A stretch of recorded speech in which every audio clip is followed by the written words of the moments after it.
Hello and welcome. My name is Ali Segovia-Sapian from the GPU software team here at Apple. And I'm Meyer, also from the GPU software team. In this session, we're going to talk about bindless rendering. The bindless binding model is a modern way to provide resources to your shaders, unlocking advanced rendering techniques such as ray tracing. For today, I'll start with a brief recap of how the bindless binding model works, and how you can easily adopt bindless in your games and apps with Metal 3. Bindless rendering aggregates data, which opens up new opportunities to improve performance on the CPU and GPU. I'll give you two specific tips today to improve your CPU and GPU times. Then I'll hand it over to Meyer and he'll show you how the tools can help you adopt a bindless model. In the bindless model, resources are aggregated and linked together with argument buffers. Conceptually, this is what this looks like. In this example, an array aggregates all the meshes in a scene. Unlike the traditional binding model, where you bind each resource independently to a specific slot in a pipeline, in the bindless model, resources are first linked together in memory. This lets you bind a single buffer that your shaders can freely navigate and access the resources they need to calculate elaborate surfaces and lighting. After the app goes bindless, the ray tracing shaders can access all the data they need to beautifully shade the reflections. The app makes the 3D models and textures, including the floor, the trucks, their materials, and even the sky, available to the ray tracing shaders by placing all its data into argument buffers. Even better, when bindless rendering is paired with other Metal features like heaps, apps and games enjoy better performance thanks to less pressure on the CPU. I'll talk about 4 specific enhancements in Metal 3 that you may find useful for bindless rendering. Argument buffers are the fundamental Metal construct that allows you to link your resources together. They reference resources such as textures and other buffers. Metal 3 makes writing argument buffers easier than ever, because now you no longer need an argument encoder object. And the same is true for unbounded arrays. You can now allocate acceleration structures from a Metal heap. And the shader validation layer alerts you when resources are resident in GPU memory. Together, these 4 features make it easier than ever to go bindless. In particular, writing argument buffers in Metal 3 is a joy. To encode a scene into argument buffers, you write into these buffers the scene data such as instances, meshes, materials, and textures. In Metal 2, this is accomplished with an argument encoder. So first I will recap how these objects work, and then I will show you how Metal 3 helps simplify your code. With argument encoders, the first step is to create the encoder instance. You do this via shader function reflection or by describing the struct members to Metal. With the encoder instance, set its recording destination and offset to the target argument buffer, and use its methods to write data into the buffer. Please check out the bindless session from last year for a detailed refresher on argument buffers and argument encoders. Now, this mechanism is great, but the encoder objects can sometimes be challenging to manage. Metal provides 2 mechanisms for creating argument encoders. It might not be clear which one is appropriate for your app. Additionally, using an argument encoder from multiple threads requires care. Developers intuitively understand how to write a C-struct, and with Metal 3, you can now do just that for your argument buffers. Metal 3 simplifies writing argument buffers by allowing you to directly write into them like any other CPU-sized structure. You now have access to the virtual GPU address and resource IDs of your resources. When you write this directly into your argument buffer, Metal now understands what resources you're referencing. It is functionally the same as previously encoding the reference using an argument encoder, except an encoder isn't needed anymore. This capability is supported on all devices with argument buffers Tier 2 support. That is, any Mac from 2016 or newer, and any iOS device with the A13 Bionic chip or newer. If you're unsure whether a device supports argument buffers Tier 2, there is a convenient feature query in the MTL device object that you can use. This is what the process now looks like in Metal 3. First, define your CPU visible structs using a 64-bit type for buffer addresses, and meta resource ID for textures. Then, allocate the argument buffer. You allocate buffers either directly from the MTL device or from an MTL heap. You get the buffer's contents and cast it to the argument buffer struct type. And finally, write the addresses and resource IDs to the struct members. Take a look at how this is done in the hybrid rendering demo. Here's the code. Notice how simple it is. The host side struct directly stores the GPU address of the normals buffer. This is a 64-bit unsigned integer, so I use uint64t. Now that there's no encoder object, you simply use the size of the struct for your argument buffer. Metal guarantees that the size and alignment of the GPU and CPU structs match across Clang and the Metal shader compiler. Next, allocate the buffer as usual. And if a buffer storage mode is managed or shared, get a direct pointer to the buffer and cast it to the struct type. And finally, set the normals member to the GPU address, and optionally an offset that you must align to the GPU's memory requirements. One thing I want to highlight is how the structure declaration changes between the meta shading language and the C declaration.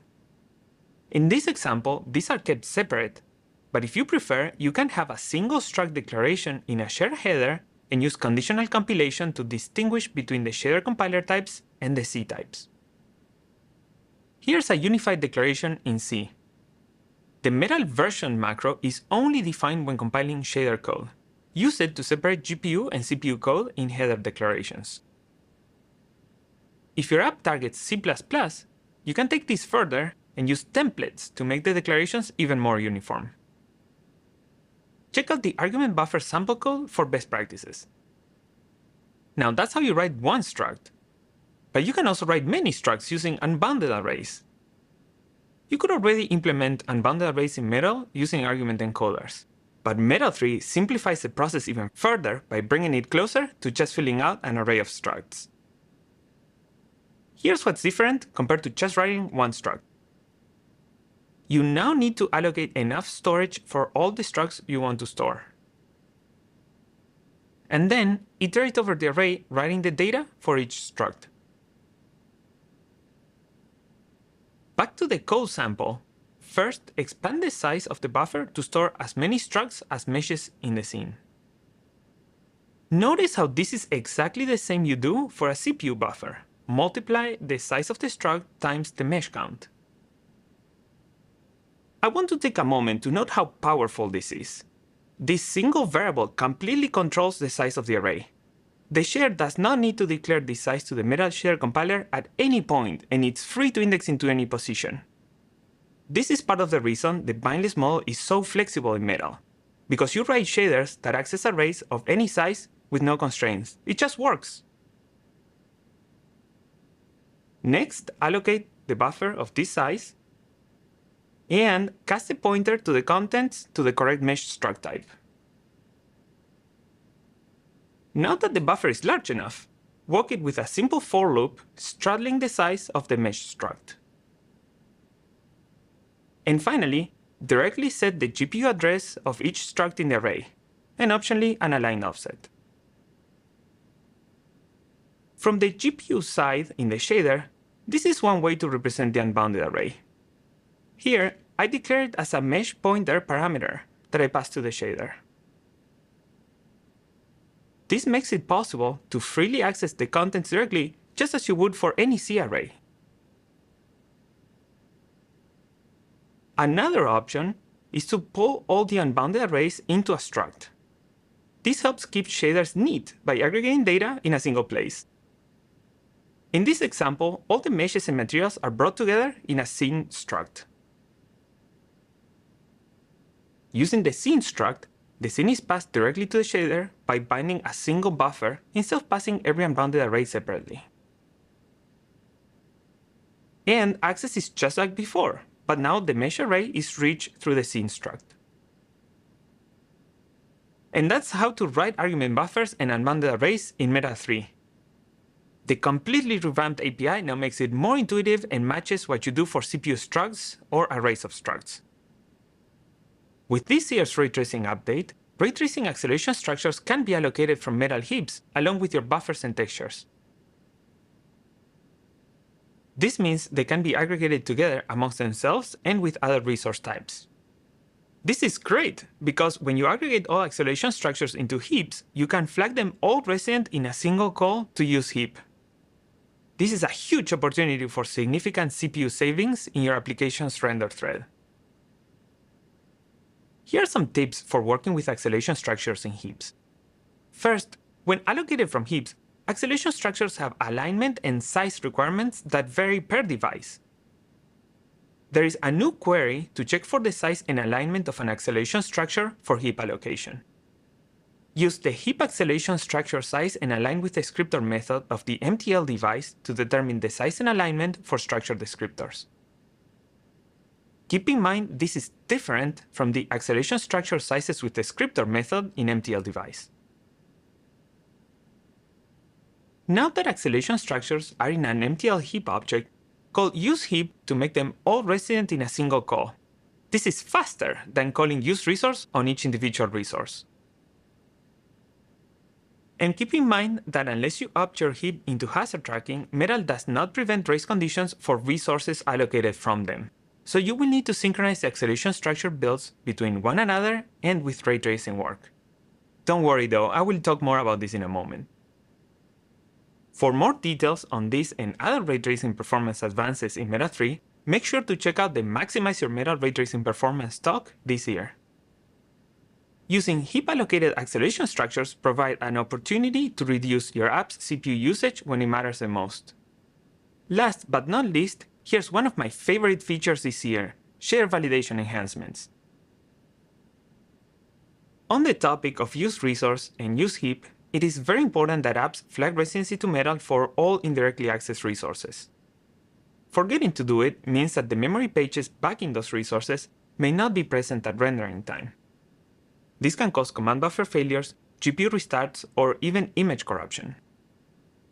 Unfortunately, it is very common to run into these problems when starting the bindless journey, because in bindless, the majority of scene resources are accessed indirectly, and shaders make pointer navigation decisions at runtime. This year, Meta 3 introduces new functionality in the shader validation layer that will help you track down missing residency of resources during command buffer execution. I'll show you a concrete example. During the update process of the hybrid rendering app, we encountered a real problem where reflections sometimes looked incorrect. I'll show you how the validation layer helped diagnose and fix this problem. To flag residency to Metal, the app stores all individual resources not backed by heaps into a mutable set at load time. The app adds buffers, and it adds textures. At rendering time, before the app dispatches a ray tracing kernel, it indicates to Metal that it uses all resources in the set. This is a simple process where the app iterates over the set and calls useResource on each element. Metal then makes all these resources resident before starting the ray tracing work. Here's part of the code where the app collects the resources into this set. The app does this as part of its argument buffer writing process. The app's loading function iterates over each submesh. It naps the data it needs to write into the argument buffer, that is index data and texture data for materials. Then it stores the index buffer's address in the argument buffer. For materials, it then loops over the texture array, writing the texture GPU resource IDs into the argument buffer. And at the end, it adds all individual textures from the submesh materials to the scene resources set, so it can flag them resident at dispatch time. Unfortunately, there is a subtle bug here. The app would run the command buffer, and in some cases, reflections would be missing. Previously, it was hard to track this down. Now in Meta 3, the shader validation layer comes to the rescue. These kinds of problems now produce an error during command buffer execution, indicating what the problem is.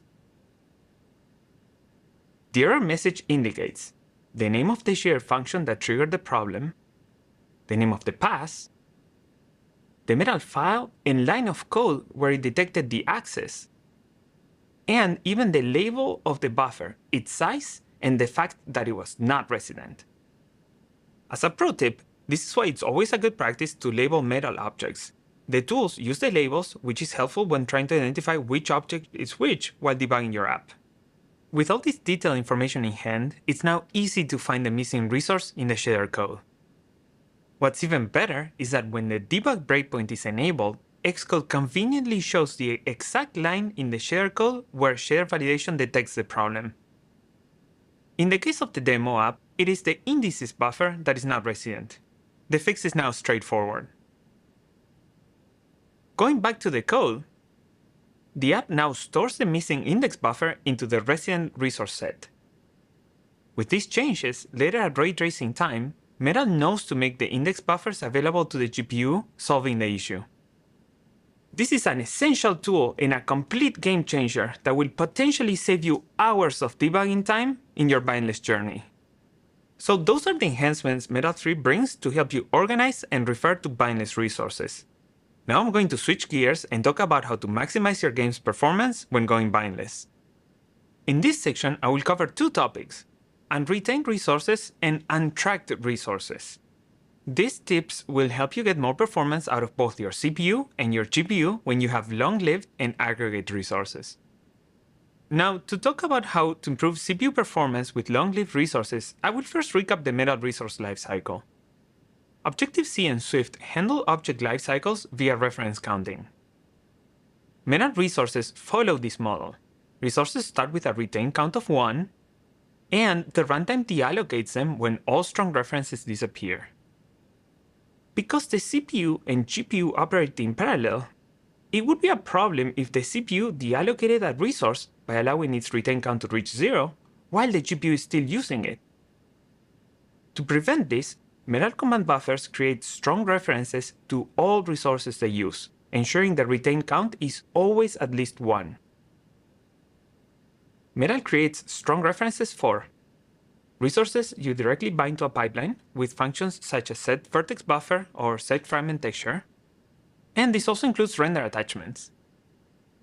Metal heap objects you flag resident via the useHeap API, and indirect resources that you make resident via the useResource API, even if they're part of a heap. For more details on Metal object lifecycles, please check out the Program Metal in C++ with Metal CVP talk this year. Now, it's very useful that Metal creates these references, because as a programmer, you never have to worry that you might be deallocating an object while the GPU is still using it. This safety guarantee Metal gives you is very fast to execute, but it does come with a small CPU cost. Now, in the bindless model, apps aggregate resources into heaps, and these tend to be long-lived, matching the application's domain. For example, in a game, resources are alive for the duration of a whole level. When this is the case, it becomes unnecessary for Metal to provide additional guarantees about resource lifecycles. What you can do then is recoup this CPU cost by asking Metal command buffers not to retain resources they reference. To turn off Metal's automatic resource retaining, simply create a command buffer with unretained references. You do this directly from the MTL command queue, just like you create any regular command buffer. You don't need to make any other changes to your app, as long as you're already guaranteeing your resource lifecycles. Keep in mind that the granularity level for this setting is the entire command buffer. It will either retain all referenced resources or none of them. In a small micro benchmark, we measured a CPU usage reduction of 2% in the command buffer's lifecycle just by switching to command buffers with unretained references. But this time was spent entirely creating and destroying unnecessary strong references. In summary, unretained resources provides an opportunity for some extra CPU savings when you're already guaranteeing resource lifecycles. Similar to unretained resources, untracked resources provides an opportunity to disable a safety feature to obtain more performance. Many visual techniques consist in rendering to intermediate textures and writing into buffers, and then consuming them in later passes. Shadow mapping, skinning, and post-processing are good examples of this. Now, producing and immediately consuming resources introduces read after write hazards. Additionally, when several passes write to the same resource, such as two render passes drawing into the same attachment, one after the other, or two bleed encoders write into the same resource, it produces write after write hazards, because of the way Metal schedules work on the GPU. When you use tracked resources, Metal automatically uses synchronization primitives to avoid hazards on the GPU timeline. For example, Metal makes the GPU wait for a compute skinning pass to finish writing into a buffer before starting a scene rendering pass that reads from the same buffer. This is great, and it's a big part of why Metal is such an approachable graphics API. But there are some performance considerations for apps that aggregate resources into heaps. Consider this example. Here, the GPU is busy drawing two frames that do vertex skinning, render the scene, and applying toe mapping, one after the other. As the app keeps the GPU busy, Metal identifies opportunities where render and compute work can overlap based on resource dependencies. When there are no dependencies and the conditions are right, Metal schedules work to overlap and run in parallel.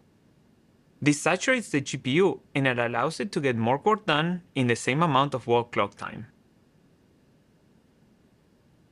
Now, when the app aggregates resources together in a heap, all of its sub-resources appear as a single one to Metal. This is what makes heaps so efficient to work with. But this means that Metal sees read and write work on the same resource and must conservatively schedule work to avoid any race conditions, even when no actual hazard exists. This situation is called false sharing, and as you might expect, it increases the execution wall clock time of the GPU work. So here's the performance tip. If you know there are no dependencies between the resources in the heap, then you can avoid this behavior. To avoid false sharing, you can opt resources out of hazard tracking and directly signal fine-grained dependencies to Metal.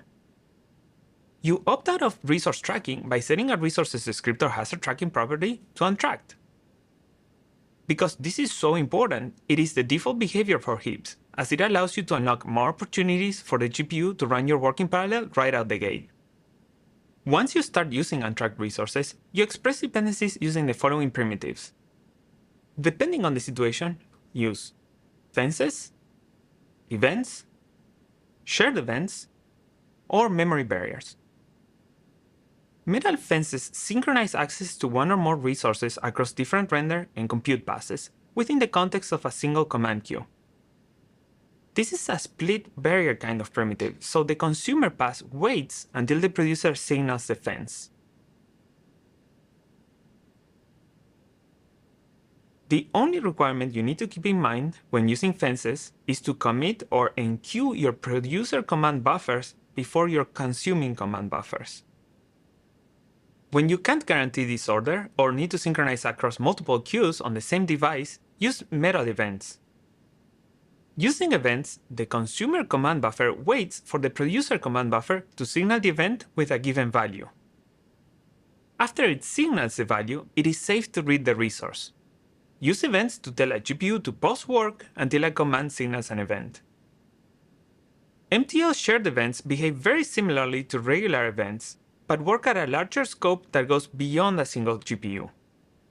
Use this to synchronize access to resources across different Metal devices and even with a CPU. For example, use shared events to process the results of a GPU calculation from the CPU. Here's an example. The GPU in this case skins a mesh in a compute pass, and the CPU stores the post to disk. Because these two are independent devices, use a shared event to have the CPU wait until the GPU produces a resource. In the beginning, the CPU unconditionally starts to wait for the GPU to signal the shared event. When the GPU produces a resource and places it into unified memory, it signals the shared event. At this point, the waiting thread on the CPU wakes up and safely consumes the resource. The last primitive type is memory barriers. A memory barrier forces all subsequent commands within a single render or compute pass to wait until all the previous commands finish. The cost of a barrier is similar to the cost of a fence in almost all cases. There is, however, one exception. That exception is barriers after the fragment stage in a render pass. These barriers have a very high cost that's similar to splitting the render pass. Metal disables barriers after the fragment stage on Apple GPUs to help your app stay on the fastest driver path. The Metal debug layer even generates a validation error if you add an after fragment barrier on Apple GPUs. It is recommended to use a fence to synchronize resources after the fragment stage. Here's a short summary of the synchronization primitives and when to use them. Prefer using fences for the lowest overhead when committing or enqueuing work to a single command queue in producer then consumer order. Fences are great for the majority of common cases. When the submission order can't be guaranteed or there are multiple command queues, use Metal events. Shared events allow synchronization of multiple GPUs between themselves and with the CPU. Use them only in these specific multi-device cases. Use memory barriers for cases where it's desired to synchronize within a pass. Barriers are a fast primitive in most cases, such as concurrent compute passes and vertex stages between draw calls. But friendly reminder, use a fence between passes instead of a barrier for synchronizing after the fragment stages, because these barriers are very expensive and Apple GPUs don't allow it. Using untracked resources and manual fine-grained tracking, you can now have all the advantages of data aggregation while maximizing GPU parallelism. And those are the performance tips to get the most out of the CPU and GPU when going bindless. I've talked a lot about how Metal 3 unlocks simplified and efficient bindless workflows, but writing code is only half the equation. The other half is how the available tools can help you verify how the GPU sees and executes work. I'm now going to hand it over to Meyer to talk about what's new with Metal 3 tooling for bindless. Thank you, Ale. Today, I'm excited to show you some of the great new features in the Metal debugger that'll help you debug and optimize your bindless apps. I just took a frame capture of the hybrid rendering app that Ali just showed you. When you capture a frame in the Metal debugger, you'll arrive to the summary page, which provides you with an overview of your frame alongside helpful insight on how to improve your app's performance. But today, I'm excited to show you the new dependency viewer. To open it, just click on Dependencies here on the left. Here is the new dependency viewer, and it features a brand new design that's packed with powerful new features. The dependency viewer shows you a graph-based representation of your workload. Each node in the graph represents a pass, which is encoded by a command encoder, and its output resources. The edges represent resource dependencies between passes. New this year, you can analyze your workload by focusing on two types of dependencies: data flow and synchronization. The solid lines represent data flow, and they show you how data flows in your app. The dotted lines represent synchronization, and they show you dependencies that introduce GPU synchronization between passes. To learn more, you can click on any encoder, resource, or edge, and the debugger will show you a lot of detailed information in the new sidebar. For example, this edge adds synchronization and also has data flow between these passes. By default, the dependency viewer shows both data flow and synchronization dependencies, but you can use this menu down here at the bottom to focus on just one of the dependency types. Here, I'll focus on just synchronization. As Ali said earlier, false sharing is a common problem when reading and writing different resources from a tracked heap. The dependency viewer makes it easy to catch these issues. This demo I captured is from an early development version that has this issue. If I click on this heap, the dependency viewer shows me that this heap is tracked and therefore adds synchronization between these two passes. The dependency viewer also highlights the resources allocated inside the heap, such as this render target texture the render encoder stores, and a buffer that the compute encoder reads and writes to. The problem is that this synchronization between these two passes is not needed because the compute encoder is not using any resources from previous encoders. To remove this dependency, I can modify the app to use an untracked heap and insert fences where synchronization is needed. With that change, these two passes can now run in parallel. Another great improvement in Xcode 14 to help debug your bindless apps is a new resource list. I can navigate to the draw call that I want to debug and open it. When using bindless, hundreds or even thousands of resources are available to the GPU at any time. This year, the Metal Debugger gives you the ability to check which of these resources a draw call accessed just by clicking on the Access mode at the top.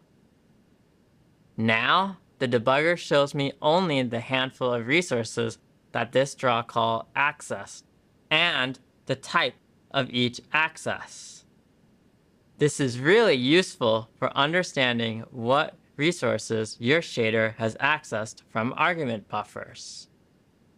Knowing what resources your draw call uses is great, but if it shows resources that you weren't expecting, you can use the shader debugger to figure out what's going on.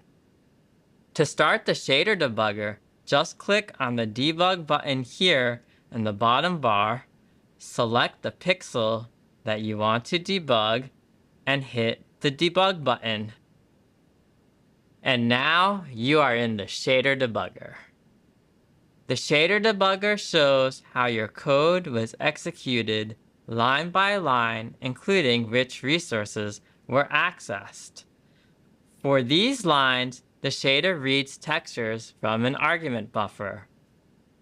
I can expand the detailed views on the right sidebar to check which resources were read. This can help identify issues where your shader accesses the wrong argument buffer element.